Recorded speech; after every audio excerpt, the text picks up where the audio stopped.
Welcome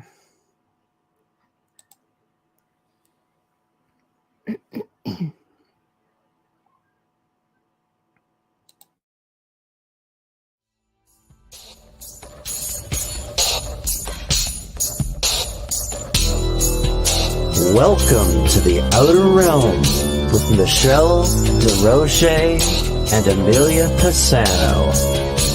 Airing live on the United Public Radio Network, 105.3 FM in New Orleans.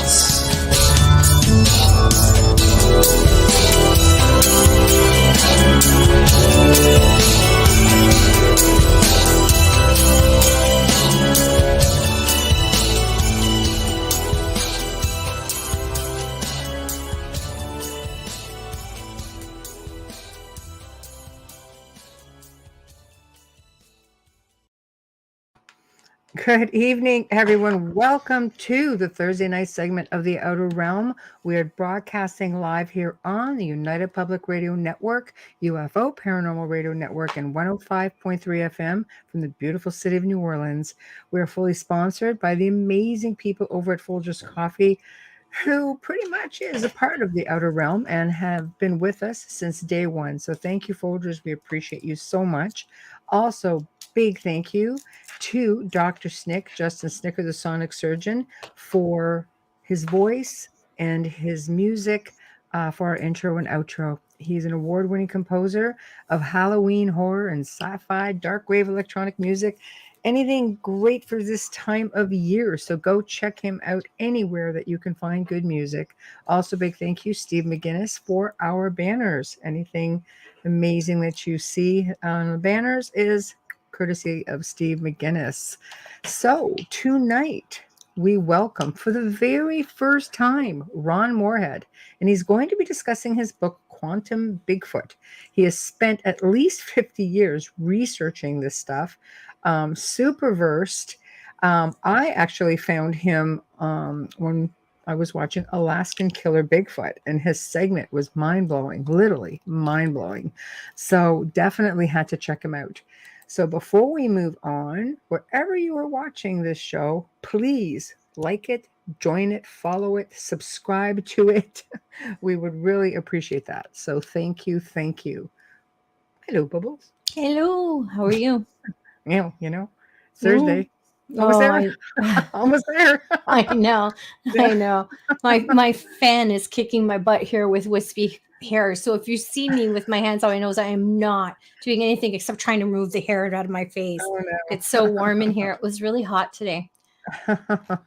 It was actually pretty nice out. Cannot complain. Cannot complain. Got some things done and just, really looking forward to this evening's show. Like, we don't do crypto very often. It really has to be something pretty cool for us to even broach it, just because of the fact that there's so many shows on it. And after a while, especially Bigfoot, that's a really tough one, because I think it's one of the cryptids that gets covered the most. It's most recognizable. Yeah. Yeah. Well known. Yeah. So for Bigfoot's us, pretty popular. It's a celebrity in the cryptid. Bigfoot's a celebrity. Celebrity freaking cryptid. I love it. Bigfoot has cred. Yeah. Yeah, he does. He does. And he's just like, so suave. He's kind of doing all kinds of things out there. But elusive. But that stuff that was pretty cool. Like, realistically, when I saw him on Alaskan Killer Bigfoot, it was like, what is this? This is like a twist and a half. And it's something that a lot of us within the field have talked about, like how things sort of connect. And then he just got talking, and I'm just sort of like, what?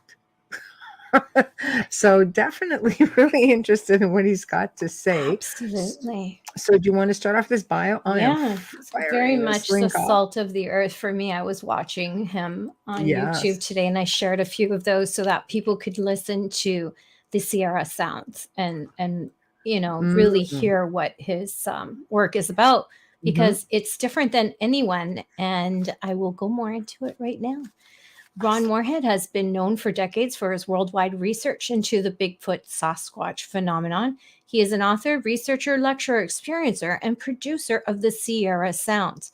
To date, he comes closer than any other researcher to having a complete body of evidence. And in order to understand the enigmas associated with these giants, he began to delve into quantum physics for the scientific answers that he and his hunting friends experienced. As a result, he wrote another thought-provoking book, TheQuantum Bigfoot.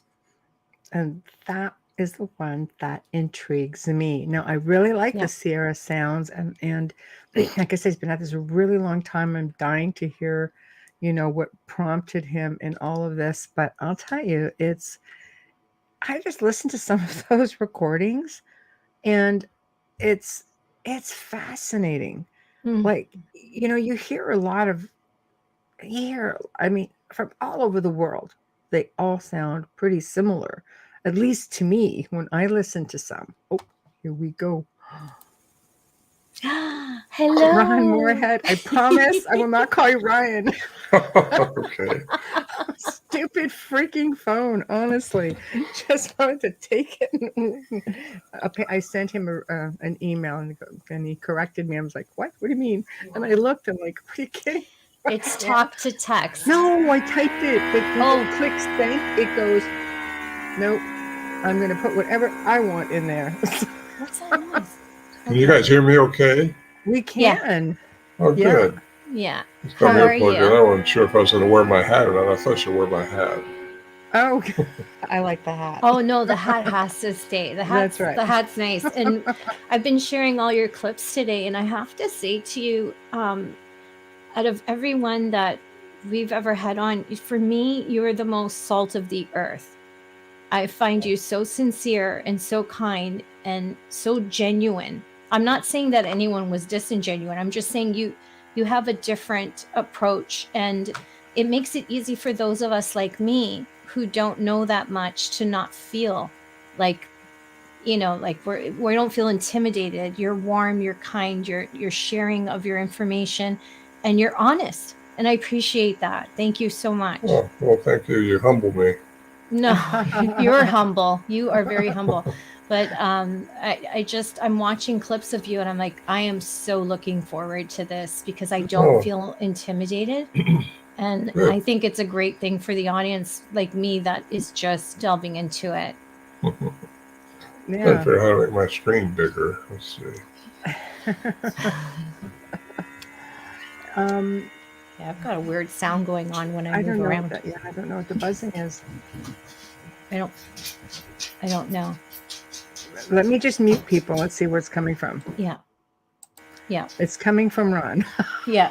Do you have a fan or anything on in the room with you? Not at the moment. No. It might just be a driver. Yeah. Okay. Interesting. All right. Maybe it'll just stop. Well, if it doesn't, or if you want me to, I can take the hat off and put my headset on. Yeah. Well, maybe try with the headset. Maybe it'll block out whatever the sound is coming. Then put the hat over it. Huh? He's just as handsome without the hat.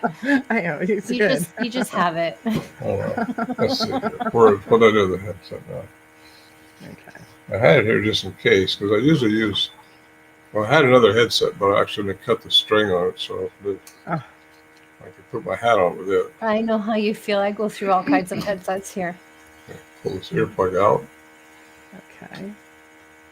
The earbuds should have worked. It just plugged right in.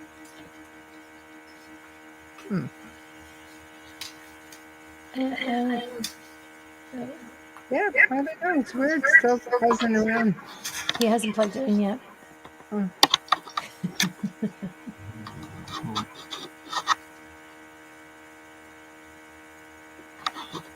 So if you're listening and not watching, we're just taking a tech moment. Can you hear me? It just spiked right up. Yeah, it's better with the other one. Oh, wait. Is that any better? It comes and goes. Uh-oh. It went really buzzy, and then it just stopped. Yeah, I don't know. Like Cadillac Guider. It's a Halloween special. There's a chainsaw in the background. Uh-oh. It doesn't sound. Which one is it?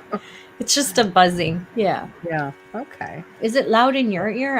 I can tolerate it, but I don't know. I'm fine with it. There, it's gone. Yes. I hear you guys fine. Good. Okay, No, yeah, we can hear you now. It well. stopped completely just now. Whatever you did stopped it.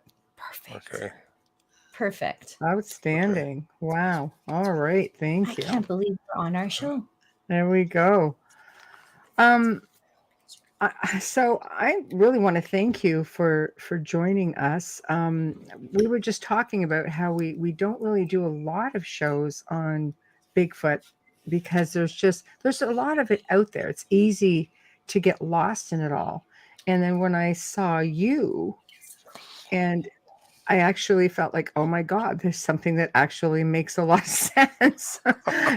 we really need to talk that's good to to hear. gentleman. Thank you. Yeah. Oh God, our pleasure. It's something that a lot of us in the field think about, but nobody aside from yourself has really written about it or gone into the detail that you've gone into. So with 50 years of research, can we start with what prompted you to get into the field of researching this? I mean, was it an experience? Was it a curiosity? It was an experience. The hunters had been hunting in Sierra Nevada mountains were friends of mine.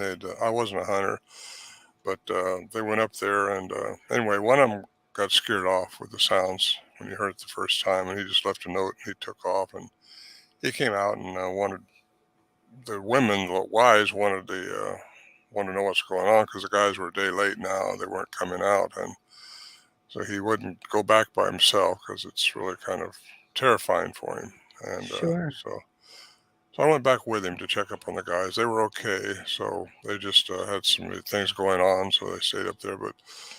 But we were all started going back and taking, not all of us, but when I'd go back as often as I could. That's how I got involved in it. Right there is like I was friends with them, but I hadn't been a hunter. But I became a hunter just so I could be part of the group. Right. And, right. Nobody was looking for Bigfoot though. It's just a hunting camp, and Johnson brothers have been going there since 1958. So this didn't start happening until 1971. So they're not sure if these things were around before that, and they just hadn't noticed them because Bigfoot was not on their radar at all.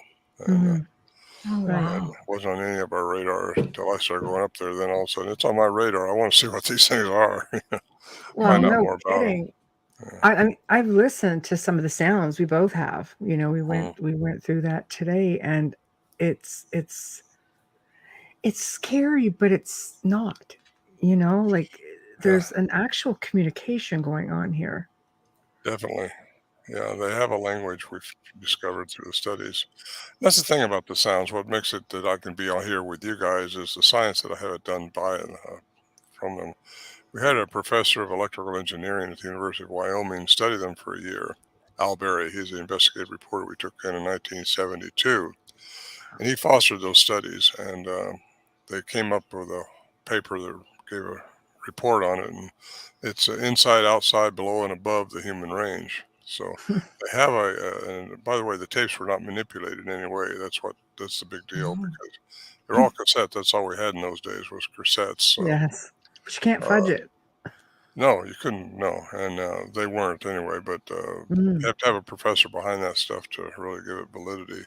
Right. So he studied them and said that they have a vocal mechanism that's represented compared to a human, an animal a little 8 foot tall. At least the one that he took out there and looked at it, how it compared to human range. But they have a vocal range, like I say, that I think goes way up into probably ultrasound and below infrasound. But we weren't recording those sounds, so I can't do that with the equipment we had.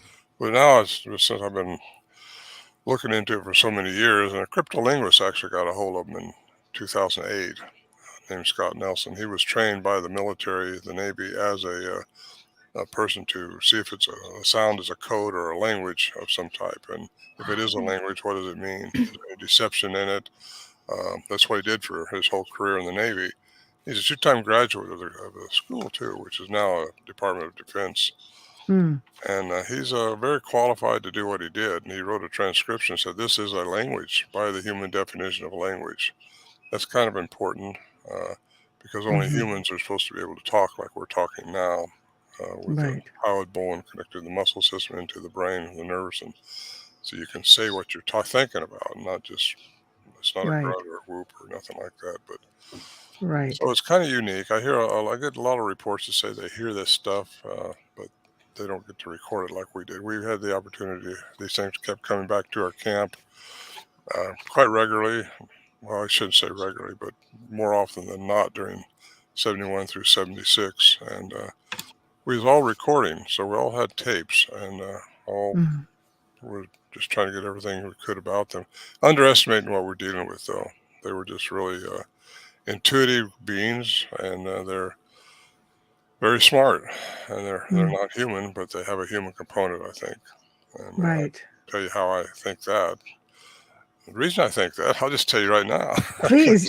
There's a Dr. We're all sitting here like this. Dr. Lieberman at Brown University, who just passed away this year, he says only humans have that mechanism for language. So if you got Professor Curlin over here saying that that represents an animal 8 foot tall, and the tapes haven't been manipulated, not speeded down, not slowed down, no 60-cycle hum, which would have showed pre-recording, re-recording.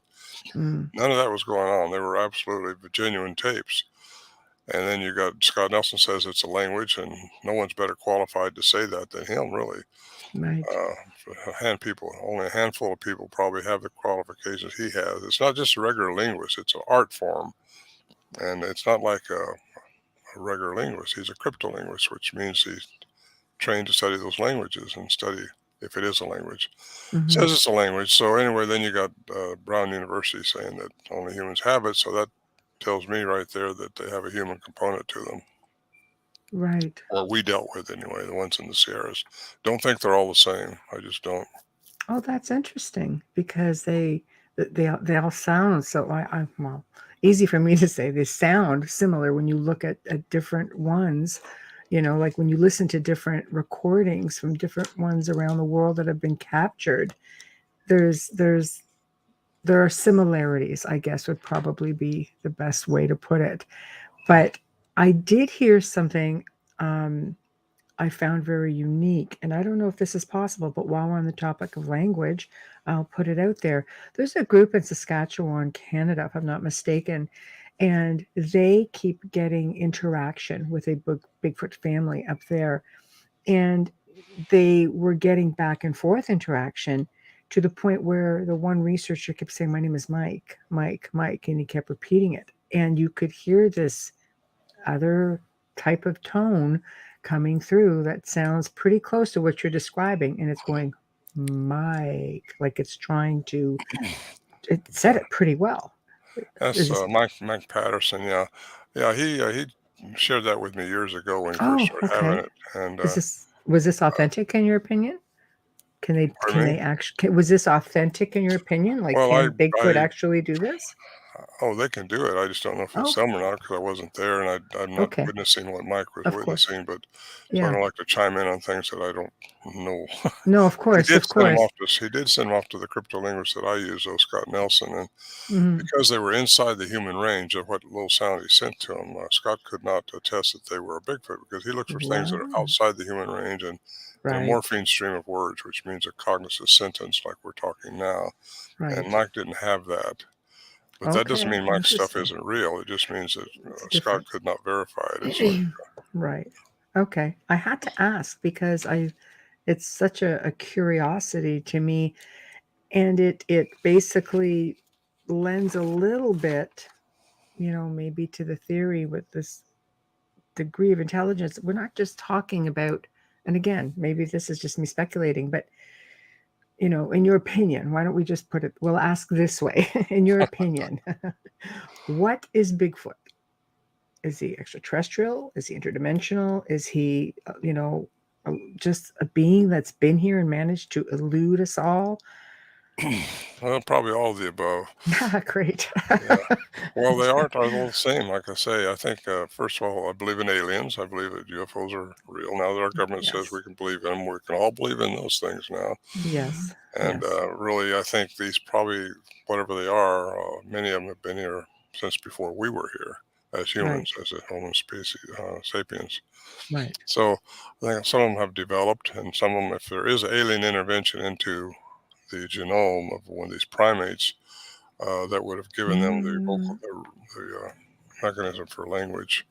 Okay. Some of them, though, may just be able to scream. And like I say, different type of aliens have been coming to this earth for a long, long time. I've been pretty much all over the world, and I've been in South America. Really opened my eyes up when I seen remains of things that just we couldn't duplicate it today.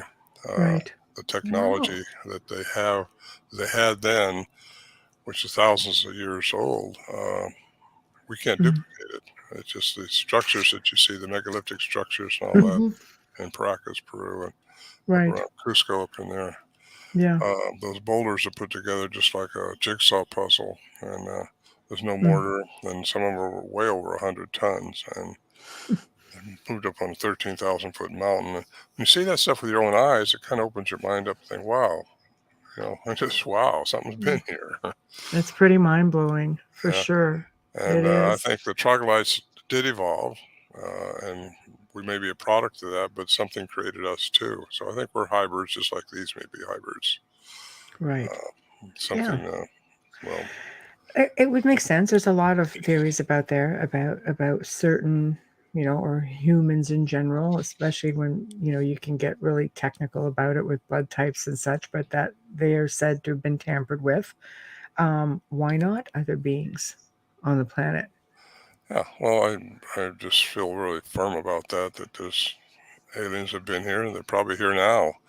They just work out of a different dimension sometimes, and occasionally they decloak and come into our three-dimensional environment. Right, as poor lowly little three-dimensional beings. Well, we know, my second book, TheQuantum Bigfoot, is based on the fact that quantum theory is 11 dimensions. 10 and one counting time, the fourth dimension. Right. So if we only see within three, the dimension of light, and light is between 430 and 770 terabytes, and that's just the frequency. Everything is energy, frequency, and vibration. Everything. Yes. We are. Everything is energy, frequency. That's Tesla. Yes. So, but all these other frequencies exist out there that we don't see. That's where people see ghosts, and you get a glimpse of this or something like that, And yes. I just think that there's so much more going on that we don't see. We're limited as human beings. We are limited. We don't smell like a bear does. A bear can smell 2,100 times better than a human. A dog can hear in the ultrasound, where we don't hear that. And large animals communicate in infrasound, like elephants, and that's how they stun their prey. Sometimes the tigers will anyway. Right. So there's just so much more going on that we don't see with our eyes or don't hear. And if people just open up their minds to realize what's really going on, because quantum physics works throughout the universe. It works from the atom all the way through the cosmos, and that's according to Dr. Christopher Blair at West Texas A&M. And so you get that going on, and then I get all these different doctors that I pulled out their quotes. Yes. I love some of them. It's like Edgar Mitchell said, it takes classical and quantum sciences together to have clear perception. Well, so many researchers are just looking into the classical science, into the Newtonian physics, which we were all taught in school. So it's just I just encourage anybody researching this to open up their minds and look at what's really going on around them, and they won't be kept in the parameters of their upbringing. Just open up a little bit and see what's going on. So what made you lump Bigfoot into the whole quantum physics field? Well, Al Berry, the investigative reporter that we took in there in 1972, he was a master's degree in science, and he said, whatever you do, don't talk about the crazy stuff that's going on up here, because people just throw you out with the baby water then, because they put you in the woo-woo factor or something. Yeah, sure. So for a long time we didn't. We just shared the mysteries with our close family and close friends. Right. But something had to answer those questions, and there has to be a law behind anything, I think. And quantum physics is the rule or the law behind a lot of things that goes on that we just don't understand. So what I've done, I got into quantum physics, the science of it. So it will answer a lot of the paranormal issues. It doesn't. They're not synonymous. Quantum physics answers the problems that people have in the woo-woo camp. Right. Where they just well, pseudoscience is it's pseudoscience. It's not real. It's not based on facts. It's based on whims and whimsical assumptions. Right. Yeah, sorry, Amelia, did you have a question? No, I got the fan with the sorry, fan thing I got a fan in front of me, and my hair keeps sticking to my face. No. When we get all these sightings and people see things such as these balls of light, or light that just seems to move along the ground very close, or people will see UFOs in areas or vicinities that are known to have Bigfoot sightings. How do we, how does the research look at that? Because you can say it's paranormal, you could say it's extraterrestrial, you could say, again, it's dimensional, interdimensional. Yeah, it's all those. It's energy is what it is. All of it again, yeah. And energy is just different forms. Right. You don't ever, energy never dies. It just changes form. And inside of us, our consciousness is what I'm talking about. Our soul, our energy. That's going to change form someday. It's not going to stay in this body. So if you're a scientist or a physicist, you're going to say that you just change forms. Einstein said that. And if you're just a flesh and blood person, well, nothing else going to happen. Right, that's it. Or if you're religious, you're going to go to heaven, you think, but where's that? Right. And is Bigfoot there? Yeah, really. I want to go where Bigfoot is. I'm the comic relief, just saying. Well, I think probably a lot of Bigfoots are interdimensional. Some of them may be just living underground, too, in cave networks. There's a lot of cave systems in this. That makes total sense, right? There has to be, because they're there and then they're not there. Yeah. Right? Well, there's also, sightings. If they're interdimensional, they can change.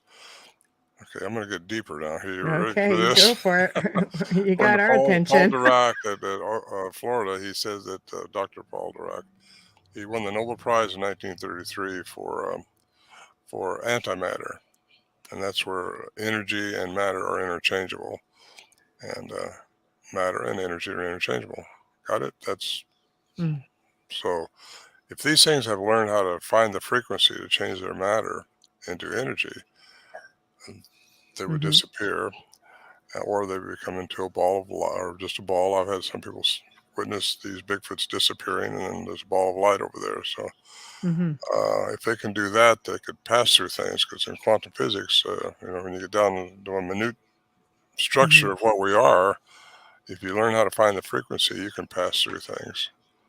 Which would explain rapid transport. And also Native American lore says they live in two worlds. They have been here for eons too, Native Americans. Yes. That's right. They live in two worlds, and they say they also live in trees. So I know there's a lot of reports I've taken over the last 50 years that says that these things go into trees. And I've had some pretty credible people tell me they saw that. I've never witnessed that. See them in trees. But that doesn't mean it hadn't happened. And if these things are actually, because they're really disturbed when there's clear cutting going on, or people cutting trees down, that seems to really be an issue with them. Right. I was up in Alaska last year with the Discovery Channel filming the. Saw it. That's how I found you. Oh, really? Yeah, Kyle was on the I mentioned show, that there. Of course, there was more to it then, because I didn't get to the bottom of it. If you just start right off, say, well, they live in trees, somebody's going to call you a nut.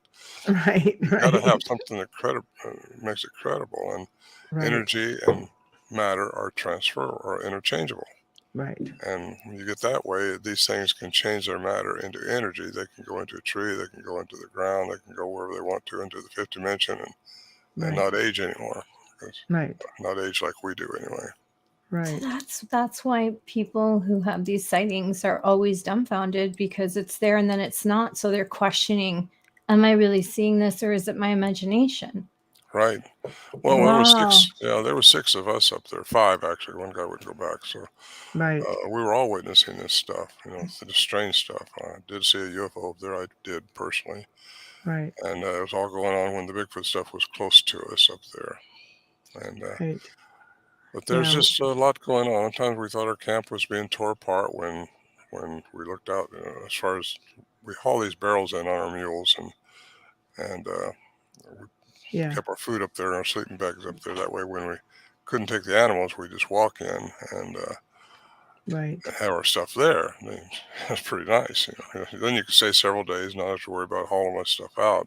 Mm-hmm. It's 8 miles into the wilderness where we go from the closest place you could park. Oh, Right. 8,400 feet in elevation, so it's not an easy place to get to at all. No. There's nobody else around. There's no big lakes or nothing that people are going to go to there. It's just springs. That's where the water starts. Right. And it's just a really imposing trail. It's really, I mean, that's what Al Berry went in there for, is to try to prove a hoax out of it. That's what he was set to do, which we didn't know at the time. Right. What did happen was Warren Johnson, he was the leader of our group. He's passed away now, but he wrote a 23-page letter to Ivan Sanderson, a cryptozoologist, and Ivan Sanderson thought it was probably a hoax, and he sent it to Peter Byrne, who was in Oregon. He's also an investigator. He's mostly in Nepal, but he'd come out here to investigate the Patterson site too, and set up a research center in Oregon. Well, Peter thought the same thing. I didn't know any of this was going on until later on when I read the letters of communication between them all. Wow. And so when he contacted Al, he said, "This is probably nothing, but you might want to go down and talk to these guys just to see what it's all about." So Al Berry came down and interviewed us, and we invited him in 1972 when the snow melted. He could go in, and we went in, and he started experiencing what we were experiencing the year before. And he just was still trying to find out who could be pulling that off. That's what investigation is all about. Right. And I found out he was actually going through our backpacks while we were out walking around. Oh. We're trying to see if there was some Sacrilege. kind of something. And we were later on, at the suggestion of a scientist, we took a wildlife biologist up there to do a flora fauna study on the area to see if there's any signs of, it could have been hidden wires or nails in the trees or something like that for speakers and things like that. And he did that, and he couldn't find any signs of anything. Of course, we knew that because we weren't doing that. Right. But still, you have to have those reports in there for people to listen to you and take you seriously. So these sounds have been out there now for over 50 years, and no one's been able to debunk them.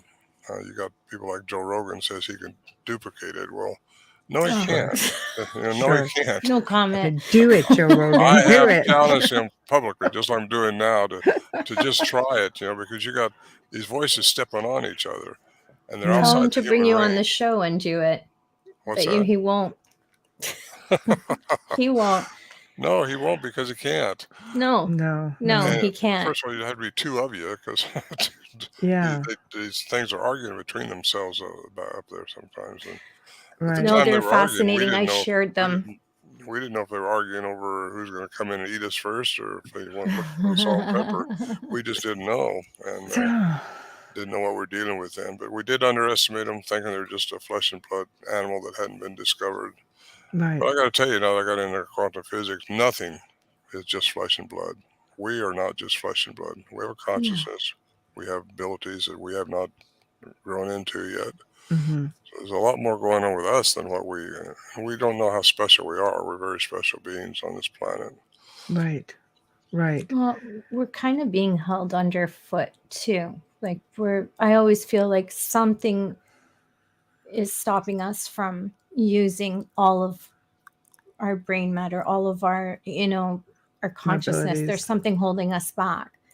Because Probably I us. talk to dead people. So, and I always say, if you open yourself up, right, and you prepare yourself, you can do it too. Like, it's not something, Exactly. Some people might be stronger, like some people are dentists, and the rest of us, we still know how to brush our teeth.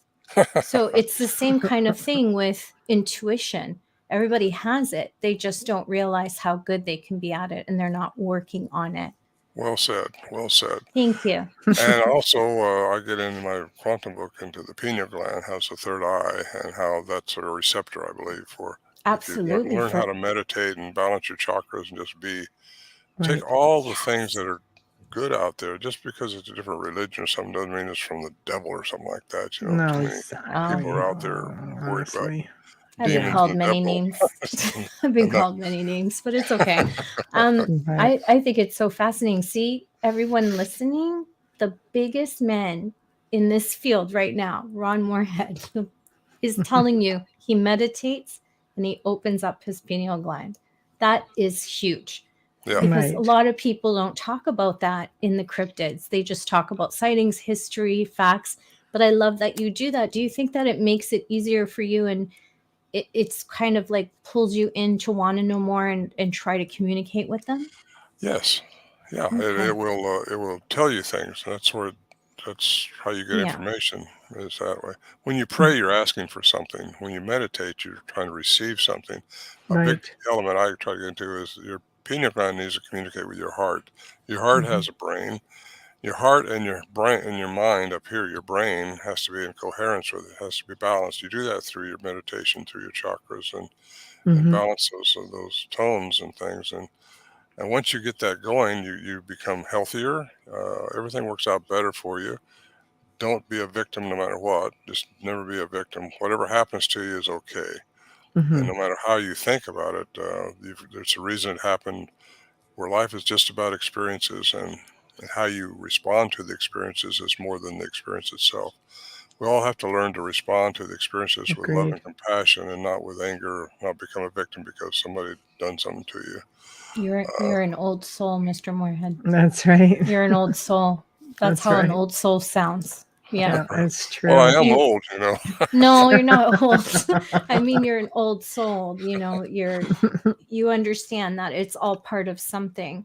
Yes. Well, I believe in multiple embodiments now. I didn't used to. I wasn't raised that way. I was raised religiously, and nope, you got one life and that's it. Well, I think you have to balance your karma somehow. You have to make yourself better.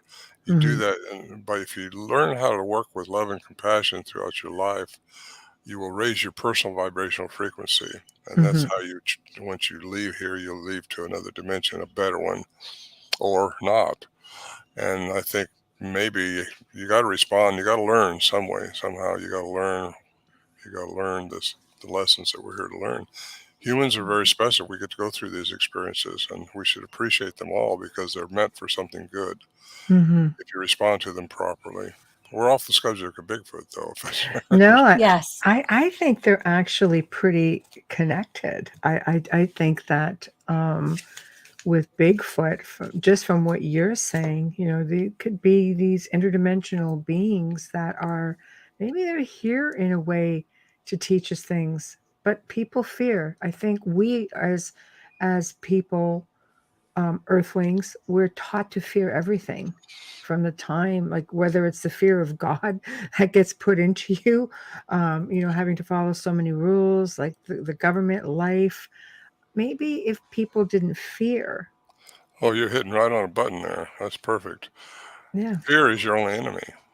Right. People say, well, were you afraid up there? Well, we got where we weren't afraid because we realized they weren't going to eat us and they weren't carrying us away or nothing. So we got kind of friendly with them, or kind of comfortable, I should say, and looking forward to them coming in at night if they did.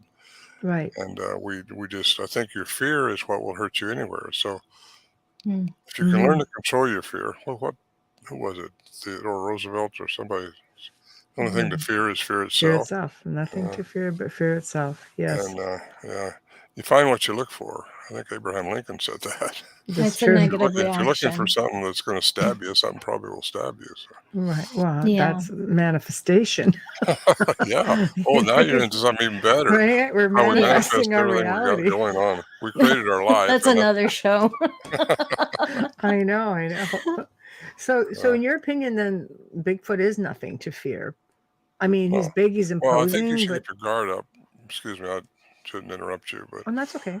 I think you got to keep your guard up because they're not all the same. And what created them, what made them, and what the agenda was is what you don't know. Right. You don't know what alien may have messed with the genome of what species to create a dogman, so to speak, or a Bigfoot, and what agenda they may have put into them. Right.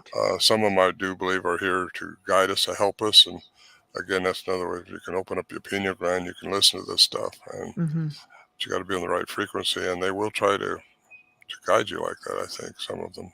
Right. And even the Bible says you got a guardian angel, Right. And Or what a is an guardian angel? Bigfoot. An angel is just an alien. And I'm not Right. sure if we were dealing with just something that was just pure alien up there, just because it had a Bigfoot, we call it Bigfoot. Right. And they were bipedal primates for sure, but I don't know. Do you think they go back to being these giants that people are? I mean, they've always been around, but you can thank the Smithsonian for dumping all that. But mounds, giants, we know that there's sightings and bones and relics being found all over the world. Could Bigfoot be a part of that, perhaps, from a time gone by? Yeah, I think so. What is Bigfoot? That's a big question. Yeah. And what are, again, what made them? Why are they here? Were they a product of the troglodyte like we are? Right. Just Right. we don't know That's yet, and we may that's the never big know. question, isn't it? Well, it's a question, but these guys are still looking for the ape in the woods that are out there. A lot of them are, and that's Right. what we were doing. Just okay, let's hope this ape comes in tonight. Right. Right. They're more than that, and why we didn't see them more often is a question too, because we had so many encounters up there, Mm-hmm. and it was why it happened to us and it wasn't happening to other people. Well, I don't know that it wasn't, but I don't hear about them. Is a question I've always asked myself, but I think my answer is here tonight. We're talking about it, Energy. and I'm out here talking about it, and it's brought me to another level of frequency, I think, Right. because I believe that I don't get sick anymore. Since I got on this a few years back, I just don't. Wow. I think when you raise your level of frequency and you're happy and you care about things and you respond to things properly, you're going to get better all the way around. Mm-hmm. And that's what I choose to do. And that's Right. everybody has a choice. They can believe this Mm-hmm. or not believe it. Right. But it works. I can pretty much guarantee. In my life, it's worked anyway. I've had, some people say Right. I've had a charmed life. I've had a very fortunate life. Been able to Right. travel the world. I did well in business at an early age, and Mm-hmm. turned it over to my wife, which eventually caused me a divorce. Right. Somebody had to keep that stuff going, so I had money. That's it. But yeah, I've been into well, I don't need to tell you where all I've been, but I've been to a lot of places researching this stuff, and Right. I know all the guys that are involved, and pretty much all of them. And I've moved back east now, so 3 hours. Right. You're on the West Coast, correct? Well, we're actually in Canada. We stream to New Orleans. That's where our network Yeah, I is. seen where you was from New Orleans, but I thought you Yeah. were on the West Coast. So. No. No, Yeah. Ontario. Ontario. We have a lot of Bigfoot up here, Canada, Ontario. Yeah, you just do. just about just over New York. Yeah, we got all kinds of them up here. Yeah, We have a family property that's got Bigfoot on it, and it's active apparently. We had a caretaker on there who was just and the woods burning sage. He's indigenous too. He's like, yep, I don't think so. 4:00 in the morning, I got tree tapping. I know it's nobody out there cutting wood. Well, you might not ever see them. That's the thing. You gotta watch for that cloaking stuff if they're able to do what I'm suggesting here through their energy transfer. Right. And I just kind of believe that's what they do and that's how they do it, because energy and matter are interchangeable. Right. Mm-hmm. And that, by the way, that was established physically at CERN in Switzerland in 2012 at the Hadron Collider when they changed the particle into energy. Mm-hmm. So the mathematical equation that Dr. Dirac did from Florida was proven out in 2012. It's a big deal. Right. Because so many people say nothing can disappear. Well, yes, things can go out of your perception. They can. We don't see everything there is. And if these things are able to do that through frequency, well, there you are. That would also cause the trackways to stop. Many people say, well, nothing can not leave a trackway. Well, you get into Fred Beck in 1924 when he claims he shot one. But prior to that, he was tracking one, and it went through this area where it was leaving tracks, and obviously. But he said in one spot it would have had to have jumped 160 feet to have not left a track, but yet that just stopped. Wow. that's kind of weird. So what, a helicopter picked him up? That's what a researcher would say probably, but no, that didn't happen. Had it Yeah. happen to me. My daughter had a sighting. We found the trackway and we followed it, and it just stopped. And it was deep. Wow. It was bipedal trackway, and I looked up in the tree. I looked everywhere trying to find out where it could have went to, and It's couldn't like find any rapid sign of it. transport, right? Just showing up and Well, disappearing in quantum randomly. physics, you can do that if you can change your matter into energy. Wow. That's talent. Can I ask a question? Deep, huh? Well, I know. quantum physics is not that deep. I'm not a physicist. I'm a citizen scientist. I call myself now. I'm a Pisces. Can I just ask something Yes. off? Because it keeps ringing in my head. You're talking about sightings and voices and communications, and we've had guests on that have talked about families. Has anyone ever seen a little Bigfoot, like that looks like a family unit? Does that Yes, exist? I've had Yes. reports of that. Yeah, and from a Wow. couple of school teachers that were out gathering pine cones for Christmas, and they saw a family of three, a male, a female, and an adolescent. And we've had a little Yeah. track up there, a little 9-inch track next to an 18-inch track in the snow. And I've got the voice of a small one, sounds like a small one anyway, recorded. And Wow. it's on my second CD. Nice. No, it's in my book, Voices World, and it's on the link that comes with it. I love that. But it's you got the female. We think it's a female, an adolescent, and a male. And the male was up behind me when we were outside the shelter, which is really unusual that they would start interacting with us while we're outside the shelter. Normally, we'd all have to go inside the shelter before you'd hear them out there.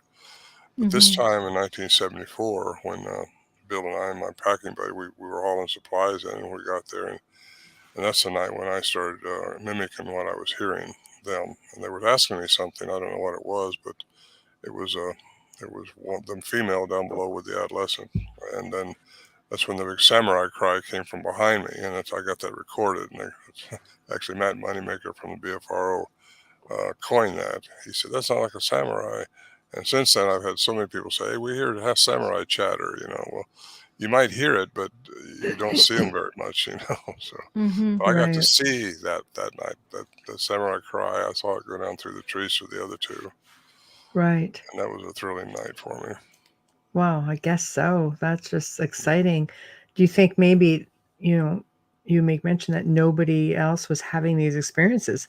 Could it be because you spent so many years doing it and being there, and they became familiar with you and your energy and your vibration, all of that?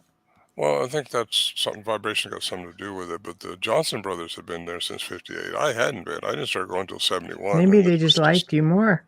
Maybe. Well, I think maybe they're trying to say something. Again, if you hear the recordings, which I got, they sound like they're asking me a question. Yes. And again, at the time I underestimated, I was trying to mimic what they were saying, and I wasn't doing a very good job of it. Right. But, I just imagine, like, what is he talking about? The Bigfoot, like, Well, I think they also toy with you. They'll mess with you. That was going to be another question. Yeah, they do. There's no question about that in my mind, because they were messing with us. They think that we think we're smarter than them, and we do. We think we're the King Kong on this earth, right? That's true. That wasn't a good pun, King Kong, but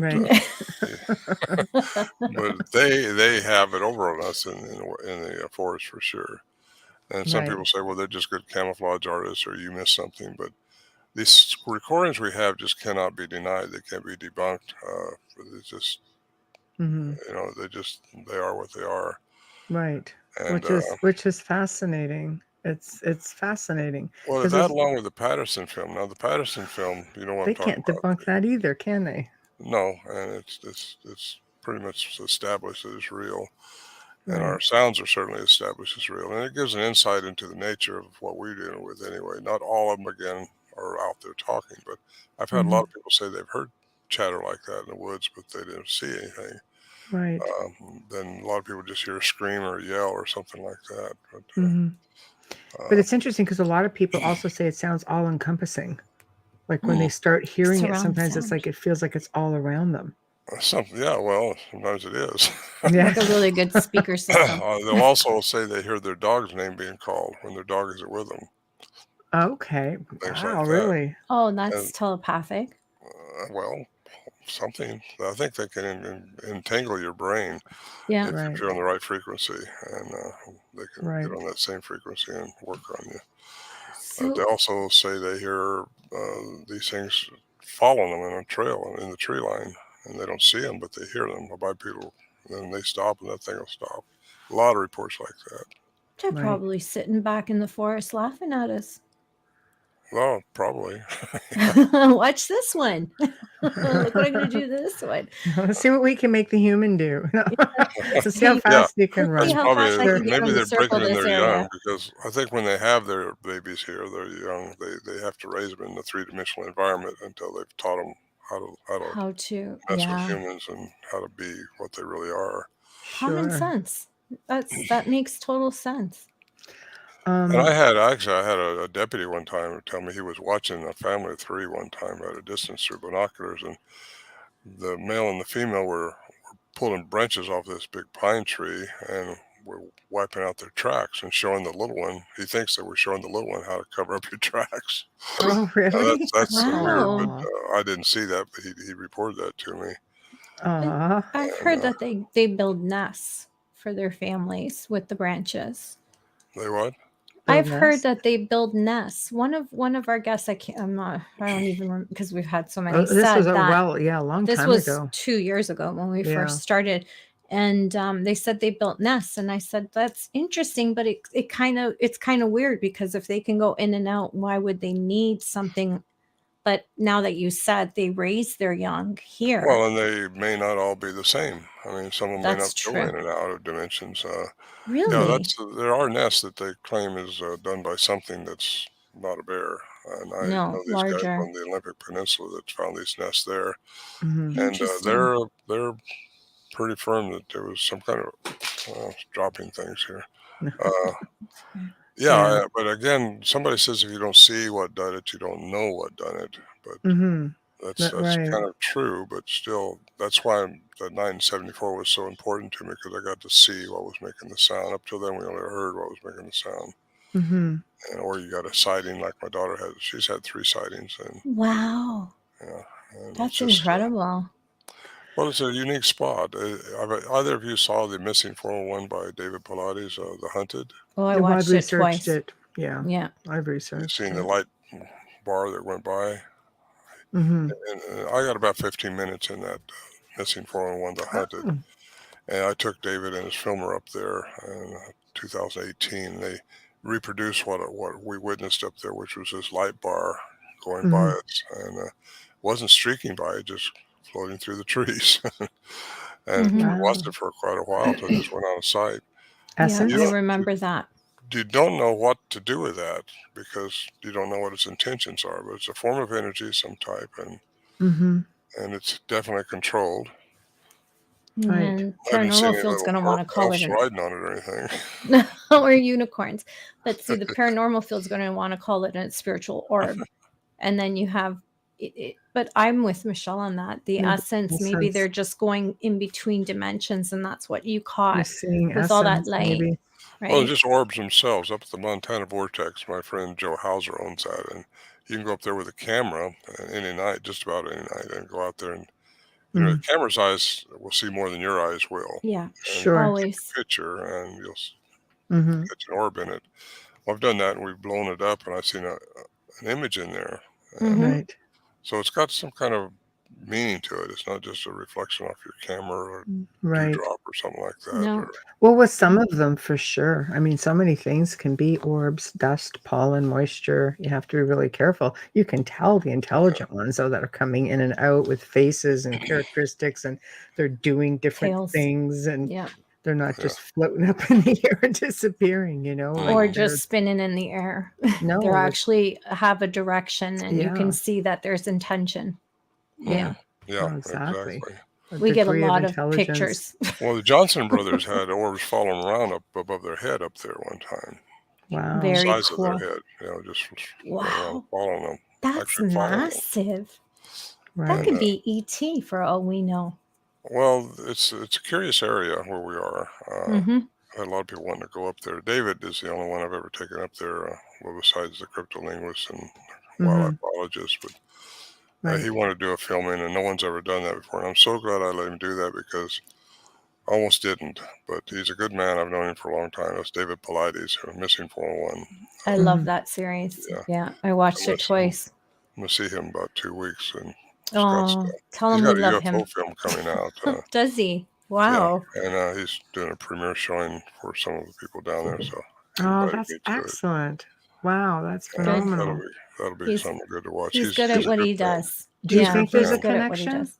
Do you think there's a connection with Bigfoot and all the missing 411? Because that seems to be one they're leaning towards. You think they're even capable of stuff Well, we like lean that? that way sometimes. I know when we had when I saw the UFO up there, it was the same time the Bigfoot was being was dealing with Bigfoot. Right. And in 2012, the Huffington Post had an article about Eureka Times, 1888. A rancher and several Native Americans witnessed this little moon coming down and 3 crazy bears jumping out of it. Well, I had asked my daughter. She used to write for them then. I should ask her if she remembers that. But yeah, that was I think about 20% they say of the Bigfoot sightings have a UFO component. Yeah, that's what I find just in reading about it, which is why I asked about it. You know, do we think there's this? Wow. UFOs are often seen in and around popular sighting areas where sightings, sometimes you end up having them almost simultaneously. They show up at the same time. There's just a lot of that. It makes you wonder, you know, with the field of the paranormal and ufology and cryptids, and are they all connected? I think they are myself. I agree. I agree with you. Yeah. Because it's just a big crazy world. Dogman reports too, which I've never witnessed that. We have them here. Yes. But there's so many people saying they see them, you know, and I don't deny it because I think anything's possible. You know? Yeah. It's hard, right? It's difficult when you got the alien presence and you know that they probably live most of them in the 5th dimension and they're able to have they have technology way above ours. So they're just doing things. I think they hybridize this whole planet. There's probably a lot of hybrids out here. I agree. I agree. And what's coming through portals? Yeah, well, there you are again. Right, coming in and out. Well, you've heard of the Skinwalker Ranch, I'm sure. So. Yes. We have skinwalkers up here too. Yeah, a lot of sightings. Yeah. Well, if energy, my daughter, that morning I said she had a sighting. Something had been dealing with them all night long, her and my granddaughter, and she got up and seen this thing shoot through just a daylight shoot through the metal right there, and my granddaughter was walking over, probably 75 feet on the other side of the area there, and she, good, my granddaughter will see it's running right towards her niece. Right. And when she came back, she said, "Did you see anything over there?" And she, "Yeah, this white wolf came out right in front of me and just stood there and looked at me and then ran up the mountain." So that's comforting. Well, what do you do with that? And later we find the trackway of a Bigfoot, you know. So it's hard to say. Right. This is but really interesting. She sounds kind of calm about it, though, telling you. If you grow up in his house, yes, you're going to be calm about it. Yeah. Well, I think their energy can hook into you, and just once you entertain it, it'll just start staying with you and playing with you and doing things. And right. So if you project fear, then they're going to. It's like giving something the edge, basically, like anything. The Portlock stuff. Well, when I flew over that helicopter, when they took me up there, I saw how years ago it had been timbered heavily, and then I saw pictures of how much fish they were taking out of that inlet there, and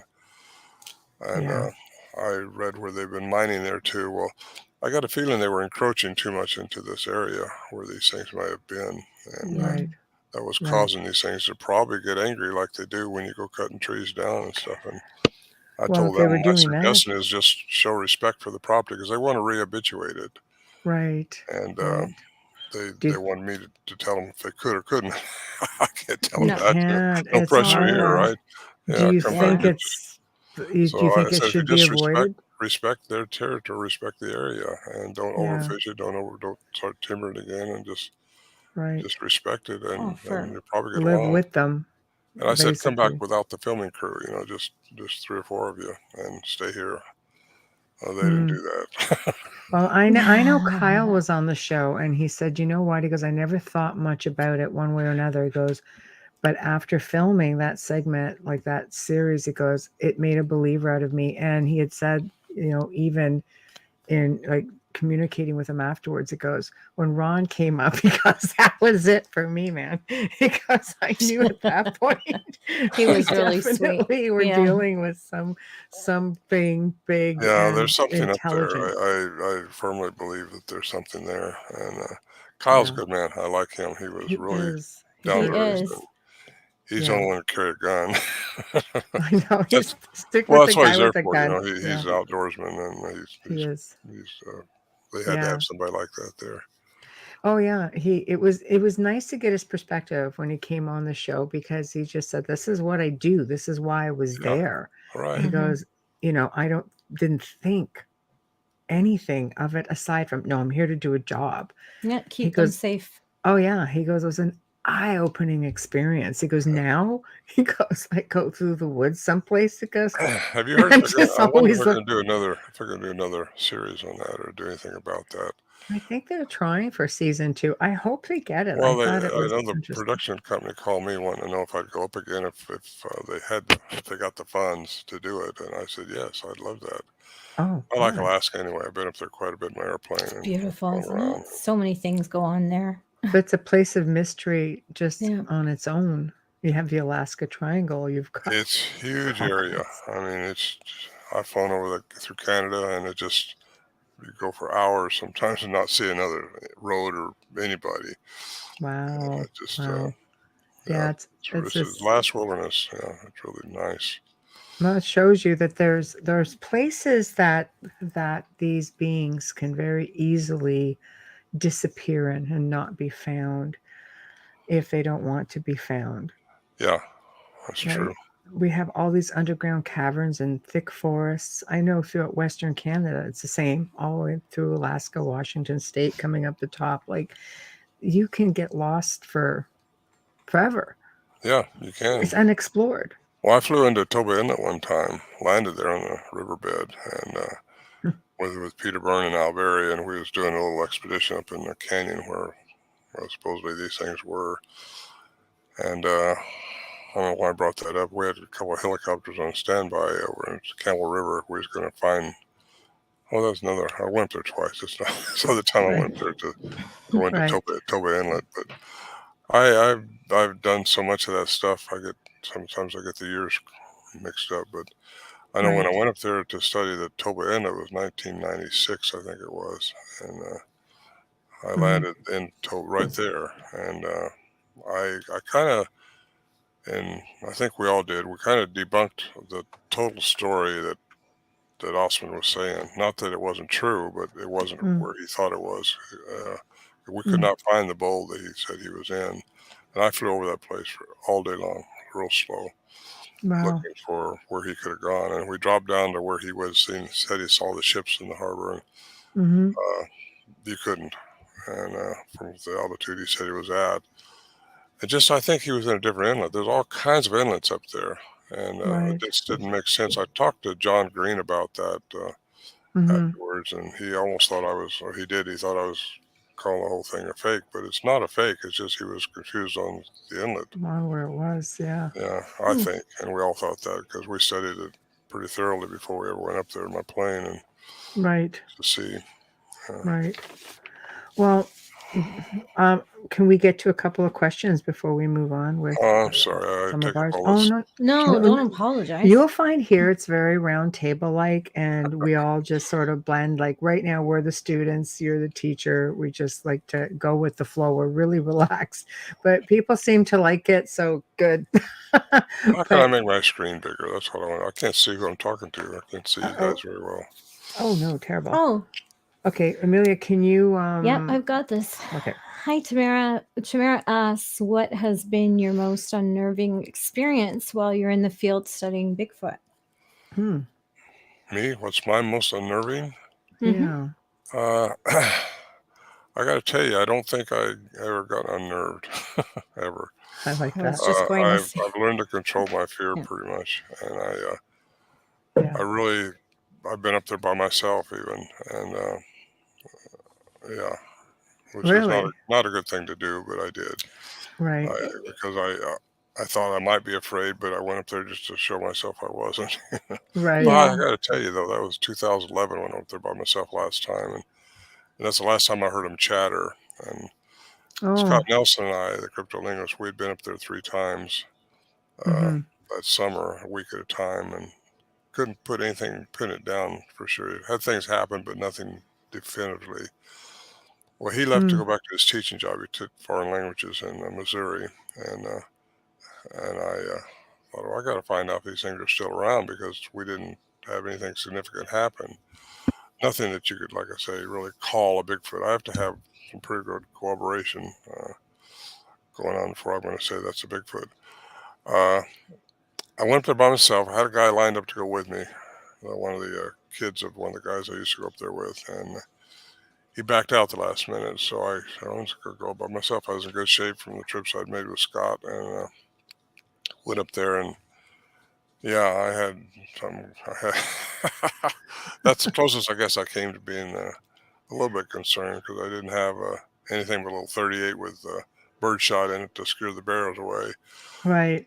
And not that a gun I don't think would have done much good, but really, who knows? But when it was daylight still, mosquitoes were horrible. We set up a little tent. I'd set up a little tent by myself. And the shelter was taken down in 2015. And I heard this big crack right outside. I call it a tree knock in my book. Right. Right. And but now in retrospect, it may be something else. It may not have been a tree knock at all. It was so loud and so close. And I went outside the tent a few minutes later just to see, because they play with you like that to see what you're going to do. So I just kind of relaxed and went outside, started waving my T-shirt, keep the mosquitoes off of me. Maybe they thought I was surrendering or something. Well, if they can read your mind, they knew what you were doing. Yeah. I started talking to them. I said, just come around.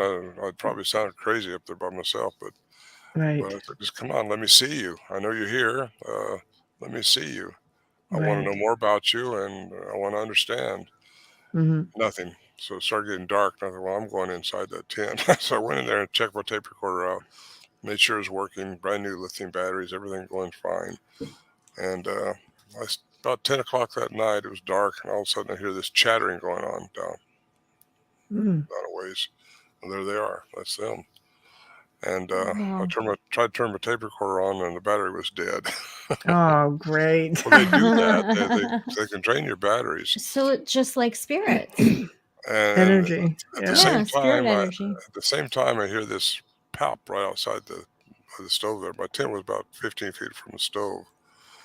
And I hear this tromping around out there, bipedal tromping. And that's it. I started talking to it. I said, told you not to come back later and just haunt me like this. So it kept doing that. And I think it was looking for food. I didn't take anything up there but just power bars that last me for 2 or 3 days. And when it just walked up to right next to the tent and stood there. But I never heard it leave, but it had to leave. I didn't go to sleep very much that night. 4 o'clock in the morning, I hear this metallic sound going on outside the tent. And I don't know what that was all about, other than, excuse me, we've heard metallic sounds before up there. So daylight came, and I rolled up the tent and shot out of there, because my answer was there. They are still around. So. Right. What's the metallic sound, in your opinion? I don't know. I don't know. It just interesting. One time I thought, well, we've all heard it, I think, up there, but it sounded like a big tuning fork above us. And you look up and you can't see what it is, but it's just a huge tuning fork sound, That's like a portal. I've heard that sound before when I was and you in don't see anything though. When you start to No. find the source of it, you can't find it. See, when So I that's hear why I that think- sound, it's a portal for me. Well, the fifth dimension too. They can go out of I your heard perception. that at Hoia Baciu Forest in Romania. I could hear, it's all I could hear, and it was there the entire time. I found out it was under a no-fly zone. And all I could hear is this non-stop from like hours it was there. Wow. Yeah, you might have been a spaceship up there. They've captured photos of them. Yeah, they believe it's a portal. So, but there's some kind of a doorway. So maybe that's what you were hearing. Portals exist. Sure do. Somebody was making fun of them one time, and I emailed them privately, and I said, you really should do your homework before you start making fun of people that believe in portals. Because NASA's been studying portals since 2012. Yeah, exactly. When I pick up on a portal, that's the humming sound that comes to me. And then I look to see who's using it. Yeah. But anyways. Yeah, that's true. Oh my gosh. So that's interesting. That's really interesting that you heard that affiliated with these guys. Interesting if everything went silent after you heard that. I wonder if they manifested it and just You know what? Speaking of silence, I tell people to listen for the sound of silence when nothing's going on in the woods around you. That's Romania. That's what would happen with us up there when everything just gets still quiet. Nothing chirping, nothing squeaking, nothing going on. It seems like they do something to stop everything else from happening. That's really interesting because one time Warren Johnson and I was up there, and we had one of these things was mouthing off out there behind one of these big trees, and we was getting kind of brave at that time, so we thought, well, let's just jump out of the shelter and see if we can see it run away. Oh God! So we did. We just got it right quick. Oh God! We didn't see anything running away. We started walking up towards that tree real slow, about 10, 15 feet apart. And all of a sudden, we just stopped, like I related, like a force field in Star Trek. We just, something just stops us, and you can't see anything, but you can't move either. You can't go forward. Wow. He looked at me and said, I don't know about you, but I can't go anymore. And I said, I can't either. And we turned around and went back into the shelter. As soon as we got back in, it started mouthing off again.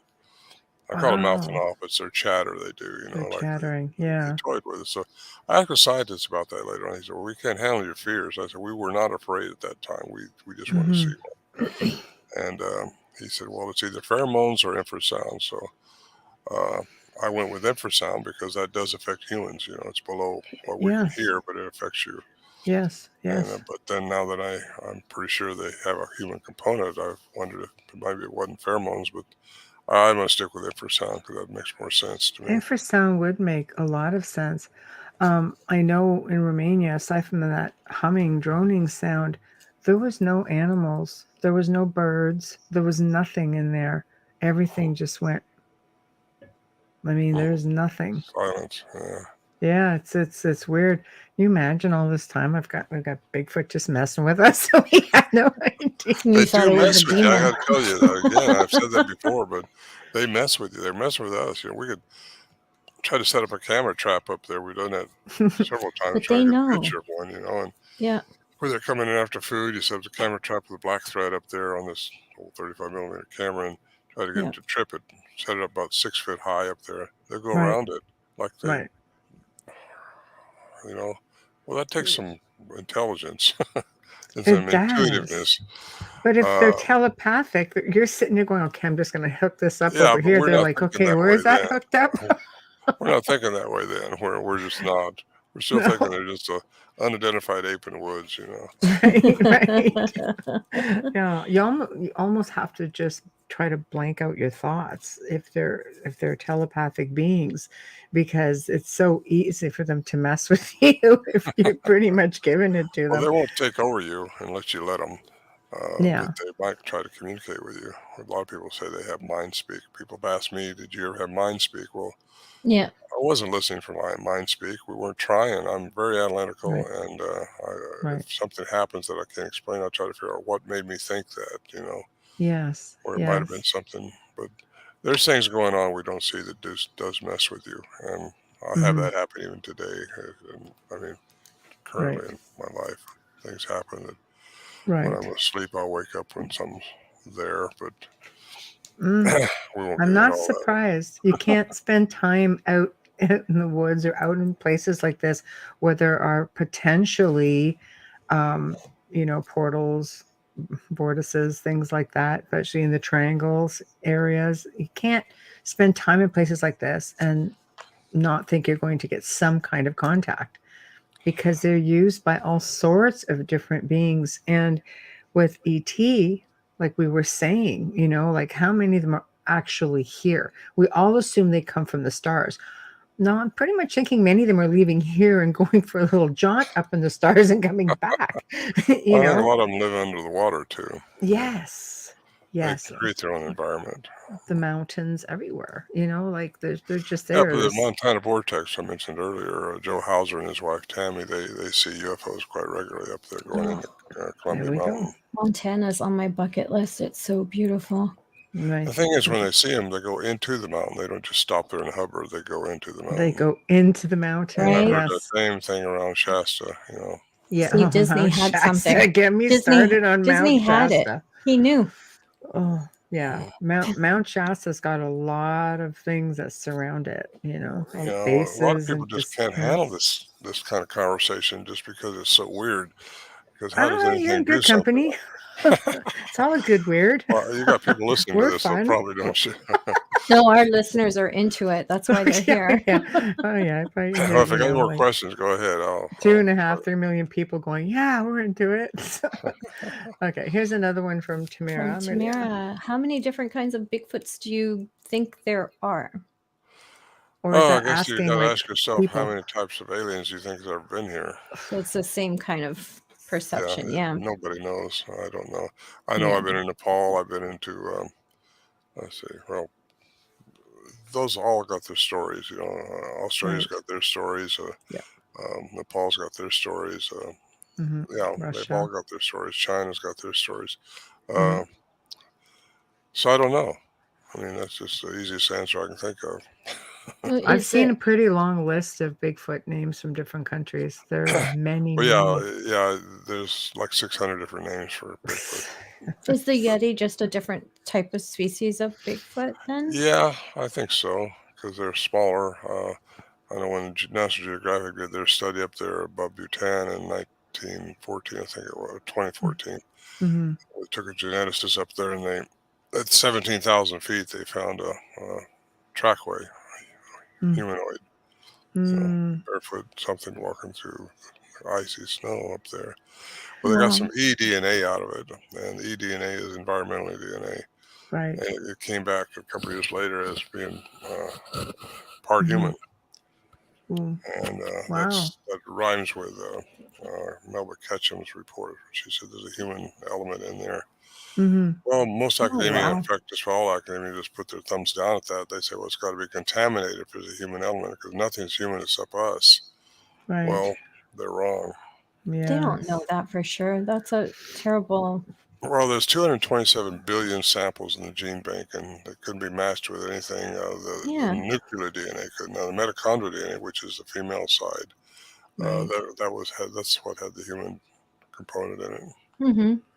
So I think all these, well, you didn't hear much about the National Geographic. In fact, I doubt if anybody's even seen it, because they didn't show it very much. But I know that one of the royalties in Bhutan, he sent me the film that they was doing, but you didn't see it pushed very much over here, because it changes the narrative of what the government wants. And you don't want, the government only gives you what they think you can handle. That's it. Do they, or only what they think? They got to control the narrative. And if you don't believe that, just think of Roswell for a minute. Oh, exactly. Quick station and sponsor ID, and then I'll go on with another question. Right. All right. I have to find it. I know, we're all so like, what? I'm just, we gotta do our job. Yeah. Right. Or we're not going to have a show. That's all I'm saying. Or a sponsor. That's it. That's right. So I'm going to keep this in camera view at all times. You are listening to The Outer Realm with Michelle Desrochers and Amelia Pisano, coming to you live on 105.3 FM radio from the gorgeous city of New Orleans.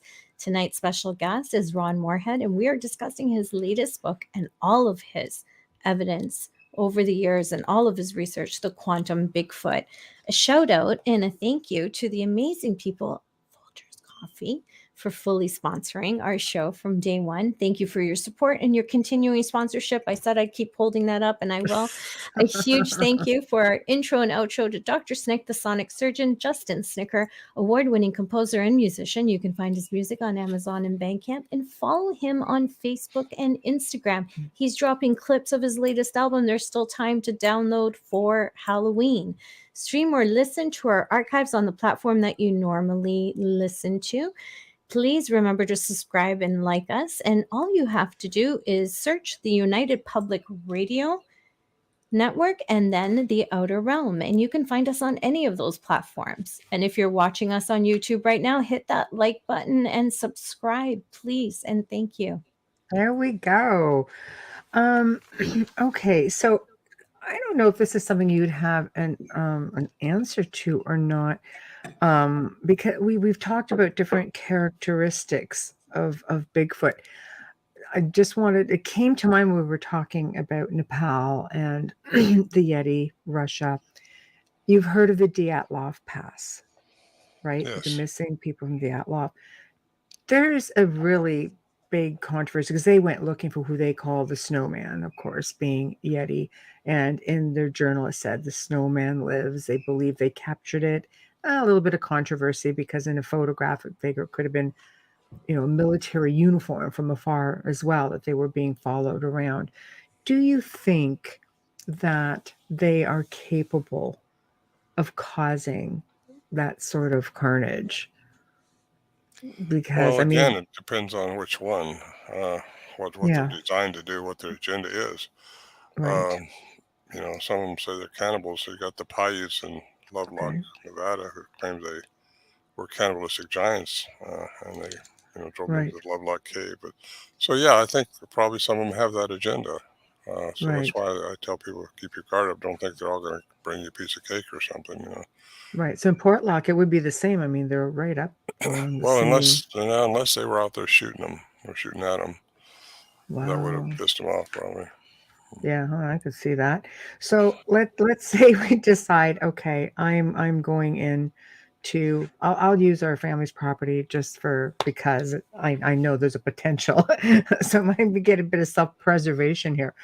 What do I look for if I am going, or anybody is going out camping or going into an area where, like, this property butts up about 20,000 acres of provincial park. So it's very undisturbed, a lot of caves and rivers and lakes and things like that.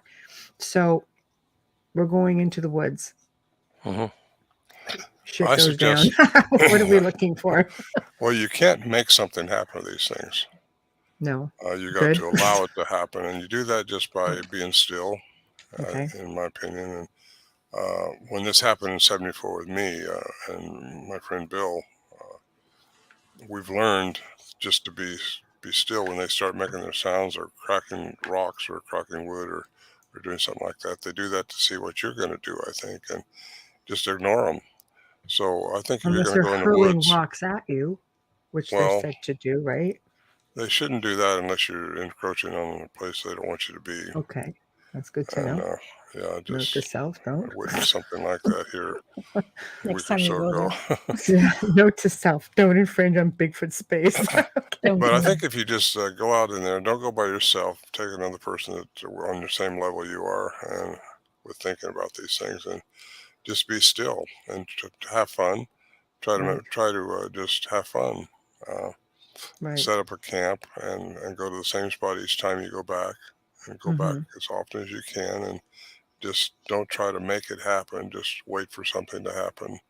And when something simple happens, like a big wood crack, I mean, with definition, not like some bear stepping on a limb, it's like No, bam. this was our caretaker was like, it was like boom, boom, boom. He goes, I know there's nobody in access of this He house. was really Well, when afraid that too. happens, just Yeah. you might want to answer it back, or if they say something, you hear something chattering, there's nobody around, chatter Right. back Right. and just toy with them a little bit. They'll think that's fun. I mean, we had people here. Either that or they come in and tear your arm off. And See, that's what I'm saying. There was people on the show 2 years ago. They're like, Come on. whatever you do, don't go out with pots and pans. It's a sign of war. Text my caretaker, do not go out with pots and pans. I got to say something here, though. I So- don't think any of them supposed to interfere with your karma, what you're supposed to experience.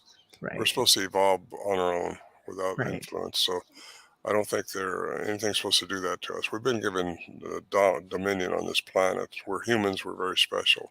Right. Whatever they are, they're not what we are. Right. So when I get off air, I'm going to tell my husband I'm special. You are. He's going to say, Yeah, give Ron me said I'm Ron's special. email. No, we're very special. We were made in the images of very high frequency beings. Right. And I say beings, that's plural. And Right. that's the Hebrews that took it down to a singular factor of God. Right. But the high frequency beings is what, if you look into all the way back into the Anunnaki and the Sumerian tablets, Right. Yeah. you find the Right. Elohim, which is the word for God, Yes. which is over 2,500 times. It was always in the plural form. Every time they referred to God, it was plural. Yes. So anyway, That's right. beings of light, in the Bible even it says God is light. Mm-hmm. All the way through there, God is light, and there's all kinds of messages we got how we're supposed to be children of light. So we are special. Ufology. Whatever they are, we're shining ones. we're a step above it as far as spiritually goes. We Right. just have to learn how to elevate ourselves and how to evolve and change our frequency to a higher one. I Right. believe service has a lot to do with that as well. Service to others. Yes. Yeah. Absolutely. Be good. So, hey man, Take up an offering. Let's take up an I've done offering my now. time and still doing it. So be kind to me, big hairy beasts out there. So do they, like I understand they have like a pungent odor as well. Like, would that be a dead giveaway? Yeah, I think it would, but we didn't have that up there. Really? Yeah, really. Oh, Had it one, okay. I shouldn't say we did. One time we did. Okay. We had to shoot a bear that was fixing to get us, and Oh no. and that's when I had that smell. But other than that, they've been very close to our shelter, and I never got a whiff of them like that. Nothing bad. I don't know. Okay. Maybe someone just better hygiene. Maybe they can actually emit that like a skunk when they want to. Yeah, to try to ward you off. As I know, I've had people, even people I know who have had experiences and they're like, oh, it was this putrid smell. Yeah. Yeah, I've heard that a lot. And also asked me what our horses did when these things were around. That's usually the big question I get to. When a Okay. bear would come around, the mules would just paw, and really get in trouble. But when Bigfoot was around, they just was like frozen, just like we were when Warren and I walked up towards that tree. Excuse me. And it's like they could do something to the psyche of an animal too. Mm. I don't know, but a lot of times we caught walking in the daytime, leave the horses tied up in the area there, and come back and find some tracks around the horses. So wow. So Oh, that they had to be don't unnerving. try to hurt them. They just try to. they just didn't keep try to them hurt calm ours. and move Well, not around that I know. them. Yeah, I wasn't there when they were there, but I don't know what they did. But Oh people my out there, God. they braid your horse's hair because I've heard those stories like that too. So I Oh, don't know. really? See, it sounds like they love them. They're giving love. There doesn't sound, because if they were afraid, you would see that in the dirt. You would see that from them Yes, just that's freaking right. out and No, I yeah, think what we were dealing with were friendly. Whatever it was trying to be friends with us. that's good. I don't know why, other than so I can be out with it like I'm doing today, because something's trying to Yeah, happen on this planet. just be grateful. Something major. Yeah. I think we're living in a very Mhm. special time, and I think we all need to be cognizant of that. Right. Oh, I yeah. agree. As much as people may have difficulty believing that right now, with the state of the planet and, the war and such, I think so much fear is being instilled. Mhm. But then you have light workers who say, this is the best time to be alive because something amazing I is agree with coming. that. It's a good time to be alive because if we Yeah. all start thinking better and being better, that'll help the vibration of everything. And Collective consciousness. I think all Putin's got to do is push that button over there, and you're going to see a lot of aliens drop out of cloaking into this world. Right? Oh, That's a man. theory. Because they That don't is want a they don't want theory. this Earth destroyed. This is the But they jewel of the can't solar system. interfere, you were saying. They have It's, to let us.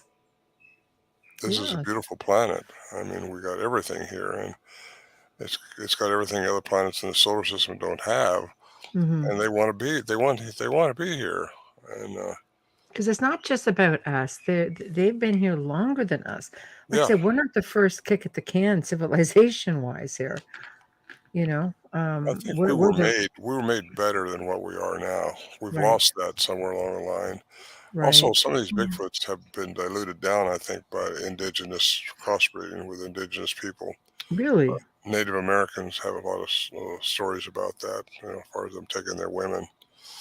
And that's what I think the Patterson film was all. That was a hybrid that had been diluted down because its trackway was very human-like, where our Right. tracks up there had been studied the same configuration, and they didn't have the big arch to them like those Patterson track does. And I just think it's a different type of being. But I think it's documenting it is difficult. I know there was a woman. I don't know if it was Russia. It was one of those countries up in that area, who was said to have been attacked by a Bigfoot, and she gave birth to a son. Hosanna. And is that it? Is that her name? Okay, so is that the only documented case that we have? It's the only one I know of. Unless you Yeah. read the tabloids, Yeah, no, yes. Yeah, Wolf Boy. Yeah, Uh, no, that's the one I was referring to, and the name yeah, she was eluded me. kept in captivity, and she was actually raped Oh, several By a times. Bigfoot. Wow. Raped by And, humans. oh wow. Yeah. Wow. And she had more than one child, I understand. So Wow. So that's I mean, obviously it's happening and we're not seeing it all, but the Patterson tape was that thing has always amazed me. And the fact that they can't debunk it just makes me smile because you've got the best out there who have tried, right? yeah, there's been a lot of people try to debunk that. And the only thing that makes it a little bit gray somewhere is the fact that you don't see the original film. You just see the reproduction one, what they Right. cut and spliced. Right. And That's tough. they say there's more, just not that the creature wasn't real. The creature's real. That's pretty much established. It's what went on around it that we're just a little bit of a mystery Right. because we don't see the original, and that's It's always when you going to be a start question fudging mark it. until the original film pops out someday, Right. if it ever does. And Yeah. I know Bob pretty well, Bob Gimlin, who's still with us, and he's a nice gentleman, and he don't know any more than what we do. Well, I shouldn't say that. Yeah. He was right there at the right time doing the right thing with Roger Patterson, and they just got that film and kind of opened our eyes up to, these things are around there. But I think that one had a human component from being diluted down into indigenous people. Wow. And That's a whole lot of female to love. I'm just saying. I'm just going to put that as delicately as I can with that mean. But to be diluted down, like you either have to be on a bender, that night, or just completely like enamored. And yes, I know it boggles the mind, doesn't it? it does. I know. But you have to leave that one right there. Another question coming in from Tamara Bubbles. Okay. Tamara's asking, what do you think of other cryptids? I think we've touched on skinwalkers and Yeti, dogmen. And dogmen. I don't disbelieve them. I don't ascribe to them because I don't know. But Right. I've only encountered what I've encountered where I've encountered it, and that's the only thing I really can chime in on. But I do believe, there's total possibility the dogman could be there because of what we've been talking about, how different aliens have messed with the genome of different species to hybridize their species into this atmosphere and to get experimenting. Yeah. Right. I think now I got Stitchin's book, but I never read it just because I didn't want to be influenced by anything other than Mm-hmm. what I could dig out of different things. And I understand he was saying the same thing, that aliens created us so that they'd have a slave force here, and that's kind of in the Sumerian text too, I think. Yes, it is. It is. Yeah, the Anunnaki. There's a lot of different theories around that, right down to the Rh negative blood type. Yes. Going back to how the more primitive men only had brown eyes, brown hair, like man in general, not just as a species. That's what I'm referring to, and how all of a sudden you end up with people with blue eyes, hazel eyes, green eyes, red hair, blonde hair. Like that is a degree of interference. Yeah, well, like the red hair, those elongated skulls that we dug out down in Peru. Yes. Red hair. Yes. I had to get over here because I had to get on that ground. Yeah, I mean, even in Egyptian times. There's like 2% of the whole world got red hair, I think. That's all. And they're all in Scotland. All in Scotland. The real redheads are all in Scotland, yes. A lot of them are. There's some in the States, but yeah, they go back to the Welsh lands. Yeah. Yeah, so it is quite fascinating, to say the least. There obviously was an interference there that gave us a good boost. Another Lithuanians as well. They have red hair? Yeah, I had friends who were Lithuanians. They were all blonde. That whole family was blonde.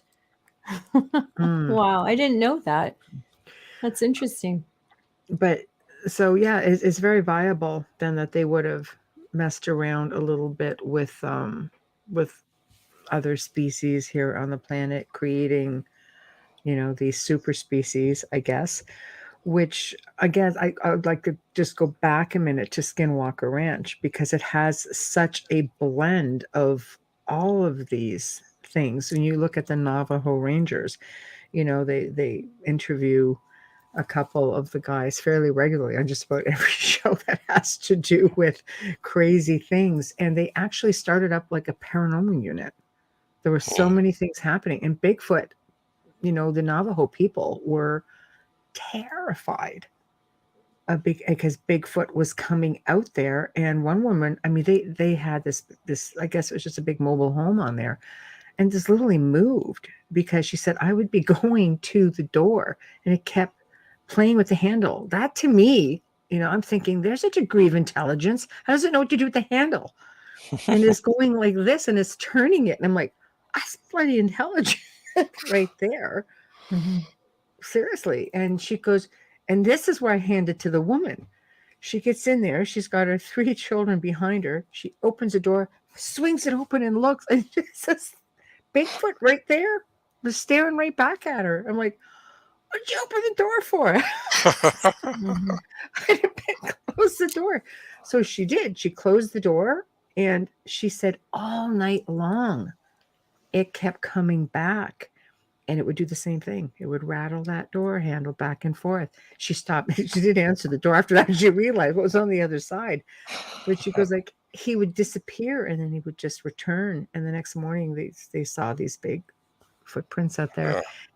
And when you look at the layout of how they zoomed in on where she was located, there's a river there, but there are homes everywhere. It's a very populated area. So it just didn't seem to have any fear of anybody seeing him at all. These things don't fear us. Some people think we ought to have a law that protects them and all that. They don't need our protection.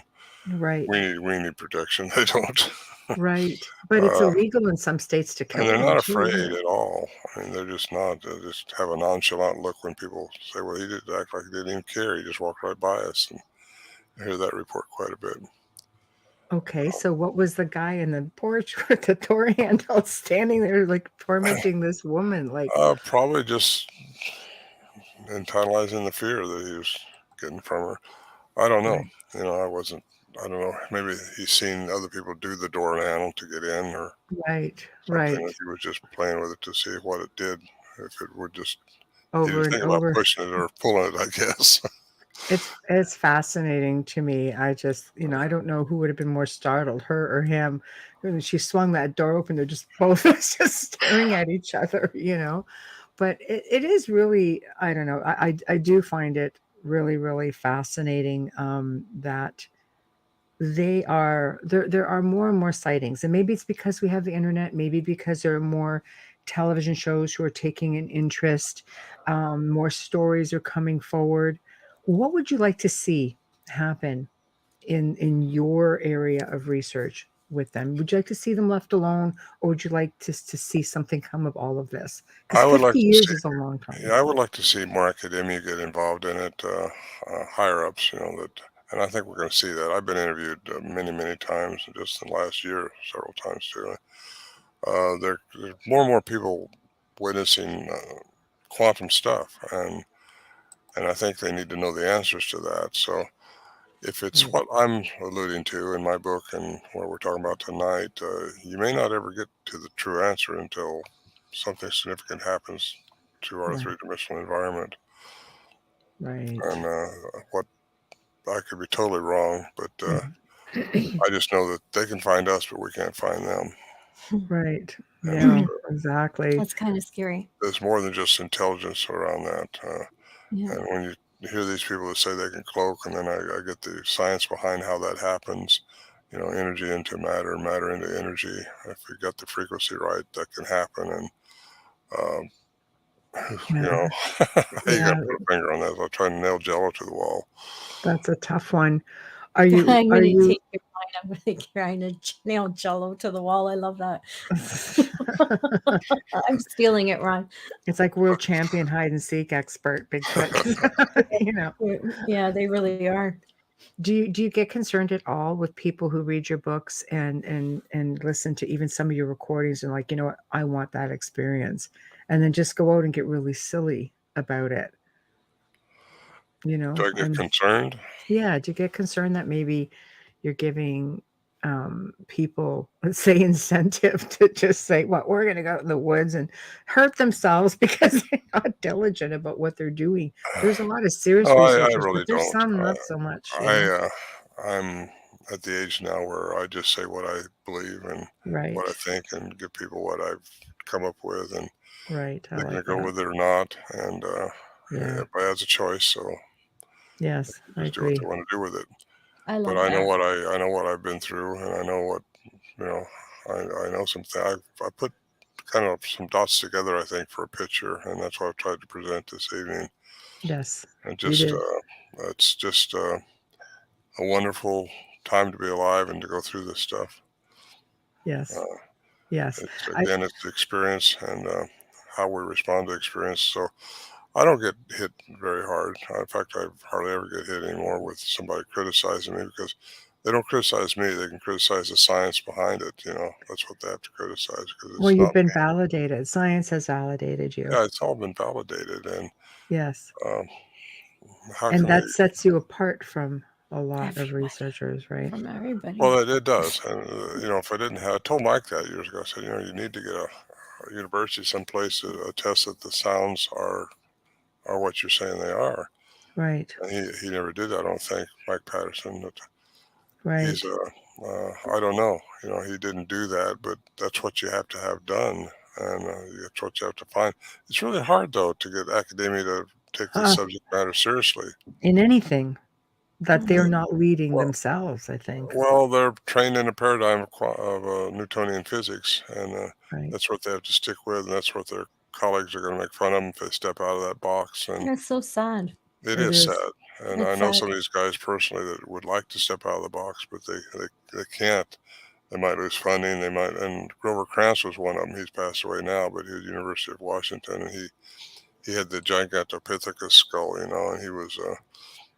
Mm, Saying that that's what Bigfoot would be, but he was taking a real beating from his colleagues because he was even thinking that they could exist.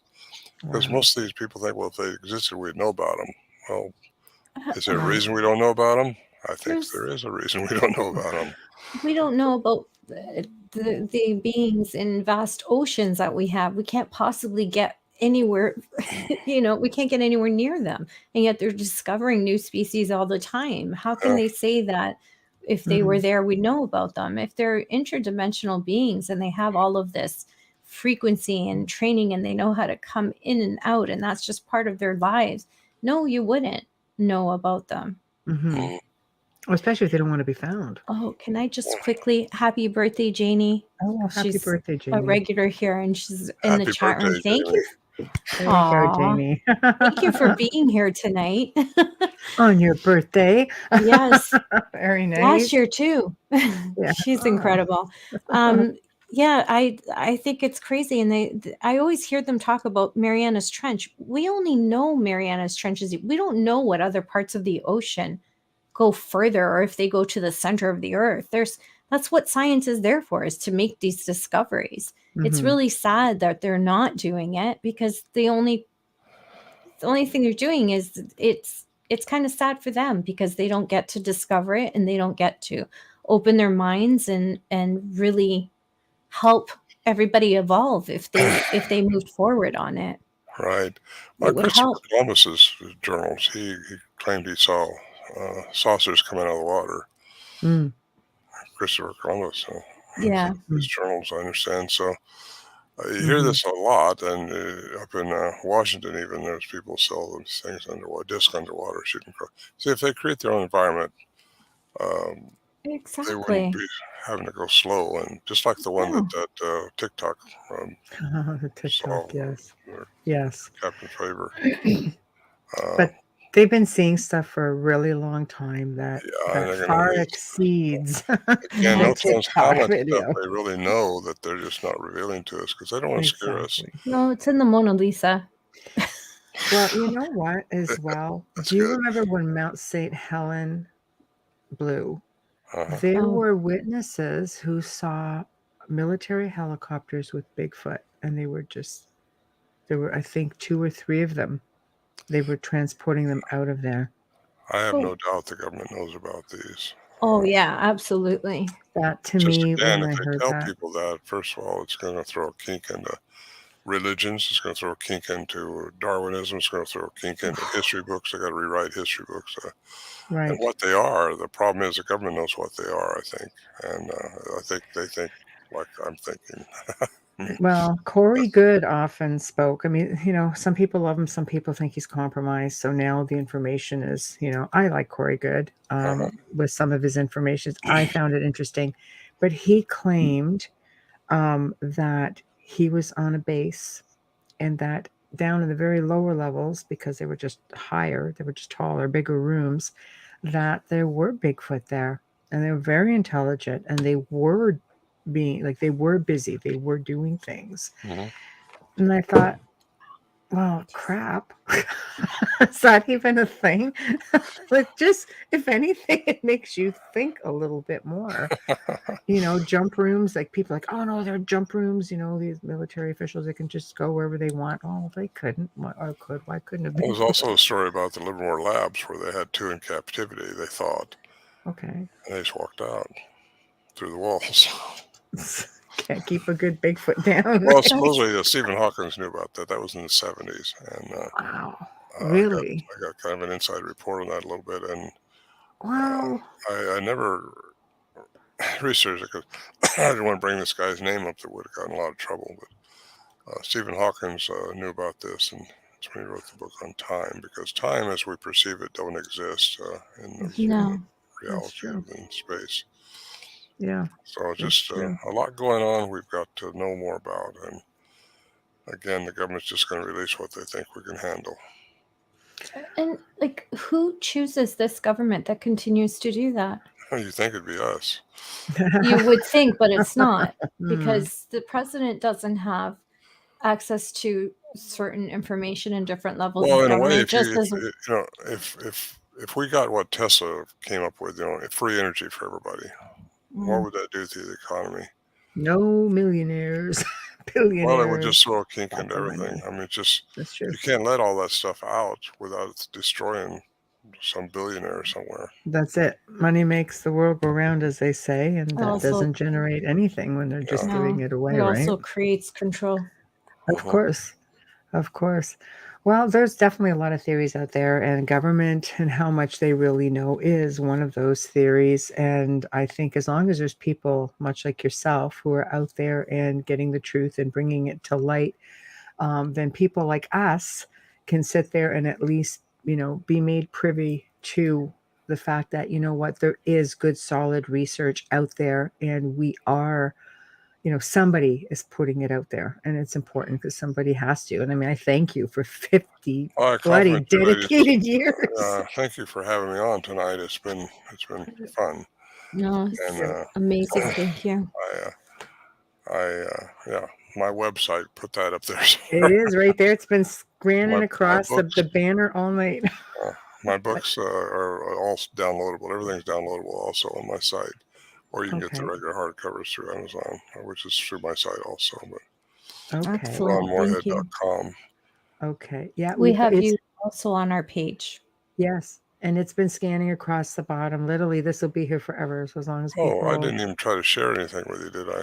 Too late. No, that's okay. We can I don't always know how do to this do it again anyway. sometime and talk about, some maybe voices in the woods. That almost sounds like fascinating as well.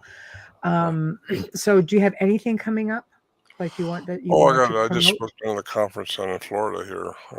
Not till April, though. I don't have anything much going on. Well, I do have a couple things going between now and the end of the year.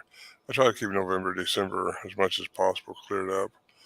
Yes. And then I do a lot of these things, like I'm doing with you tonight. And Right. that gets the word out there a lot. Thanks to 2020 pandemic, we all got into this. Just clawing your way back out, trying to catch Well, up. I love it because it's what's my passion in life. That's Right. all I do now. I've done a lot of things, but this is probably the most fun thing an interesting subject I've ever been involved in, for sure. Mm-hmm. Well, we thank you for all of the research that you've done and the dedication. Like I said, 50 years is like wow, and sharing it with us all.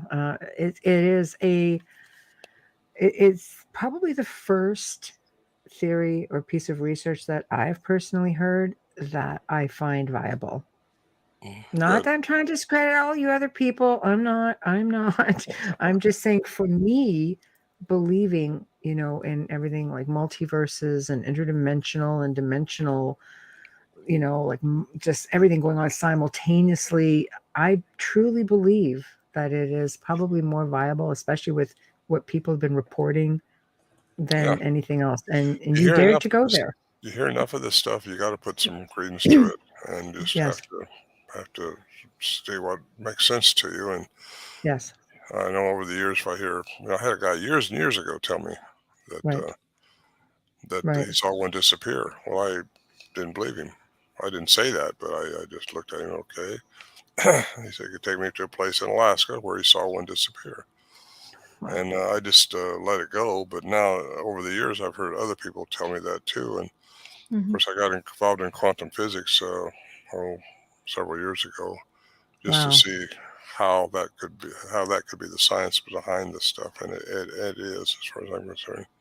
Right. And yet, you got some of these academians that just won't give me the time of day because they can't get their head around it either, or they've been trained too much to believe in They it. believe that he's a primate, period. Just a Well, long he is a lost primate when they're here in Right. our dimension. Yeah, exactly. Yeah, But that's it's what they're saying. No, they just came over the land bridge and, that's it. They well, and came maybe from the they west. did. Yeah, Maybe there's more to them than that too. They don't even know right. if Gigantopithecus stood upright. They don't know that. They don't know if it was cognizant or not. They don't know that. It's true. Well, they got part of a skull and some teeth. And Right. it's, Right. you know, It's all pretty fascinating. Well, thank you so much for joining us tonight. It has been such a pleasure and a privilege well, thank you. I to Thank have you appreciate so it. you. It's much. my honor, really. Thank you. Thank you. And I will be in touch. I will email you and I'll send you links and things like that Okay. so you'll have I'd like everything. that. Yeah. Okay, Thank you, perfect. ladies. Thank you so Thank much. you. A Have a good pleasure. evening. Good night to you. Good Good night. night. Wow, that's all I'm going to say is a big wow. He is delightful, and he was just so generous with his time and all of his information. So huge thank you to Ron Morehead. It was such a pleasure having you join us. Big thank you to Folgers Coffee, who do sponsor the show tonight and every night. Big thank you to Dr. Snick, Justin Snicker, for his contribution of his voice and his music for our intro and outro. If you guys want to message us, only 2 ways to do it. The Outer Realm Contact at gmail.com. Again, the Outer Realm Contact at gmail.com, or just pop on over to our Facebook page and hit the email button. Yep, then you'll get to us. Nice and easy. Now, next week, Wednesday night, actually, no, it's Thursday night where we have our Q&A. I just about buggered that up. So let me just switch this around. Wednesday night, we have Dan Baldwin and George Sewell, who will be joining us for the very first time. And they're going to be discussing the Lindsay, sorry, God, I'm tongue-tied tonight, Lindsay Higgins UFO abduction story. And it's, I believe you can actually catch this on Netflix.